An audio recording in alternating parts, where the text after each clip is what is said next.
तांत्रिक का शाप।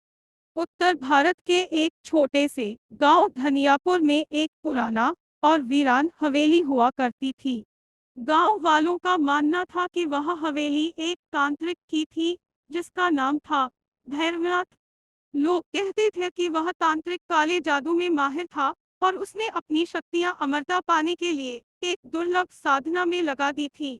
एक रात गांव के कुछ युवाओं ने शर्त लगाई कि कोई भी उस हवेली में एक रात नहीं बिता सकता।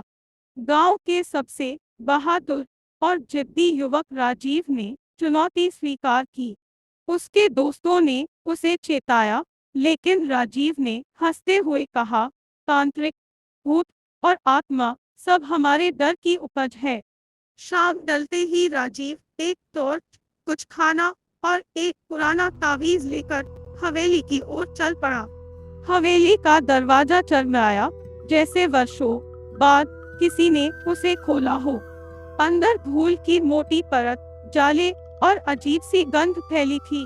राजीव ने एक कोने में अपनी चटाई बिछाई और दीवार से टिककर बैठ गया।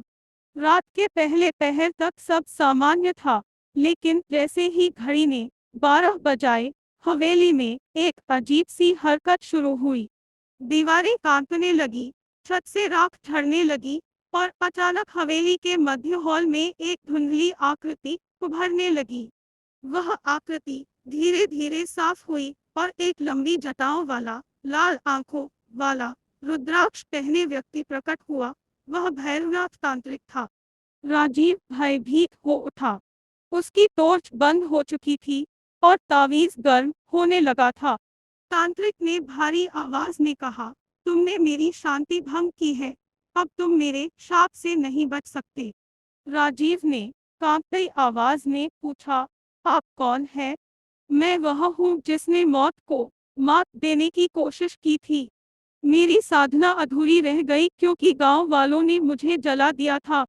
अब मेरी आत्मा इस हवेली में कैद है, लेकिन तुम मेरी साधना पूरी कर सकते हो, तांत्रिक ने उत्तर दिया।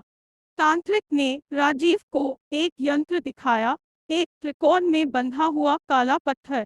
उसने कहा, अगर तुम इसे अपने खून से सक्रिय करो तो मेरी आत्मा मुक्त हो जाएगी, लेकिन तुम्हारी आत्मा इसकी जगह ले लेगी।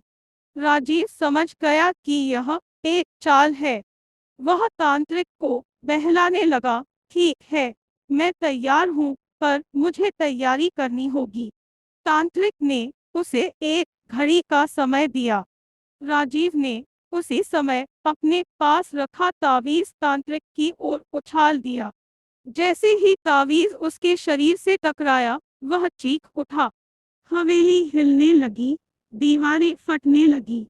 राजीव ने भागने की कोशिश की, लेकिन दरवाजा बंद था। तभी एक बूढ़ी औरत की परछाई प्रकट हुई। वह गांव की दादी अमरवती थी, जो वास्तव में एक तांत्रिकनी थी और भैरवनाथ की साधना की साक्षी थी। अमरवती ने मंत्र पढ़ना शुरू किया और भैरवनाथ की आत्मा को यंत्र में कैद कर लिया। तांत्रिक चीखता चिल्लाता यंत्र में समा गया। सुबह होते ही राजीव को गांव वाले बेहोशी की हालत में हवेली के बाहर पाए। जब उसने आंखें खोली तो सबसे पहले अमरवती सामने खड़ी थी। उन्होंने कहा, कुछ चीजें भुला देना ही अच्छा होता है बेटा। मुंस निष्कर्ष, यह कहानी केवल एक डरावनी घटना नहीं है, बल्कि यह हमें यह भी सिखाती है कि अहंकार, लालच और रहस्य से खेलने की कीमत चुकानी पड़ती है। राजीव का साहस उसकी रक्षा कर गया, लेकिन उस रात की सच्चाई आज भी गांव वालों की नींदें उड़ा देती है।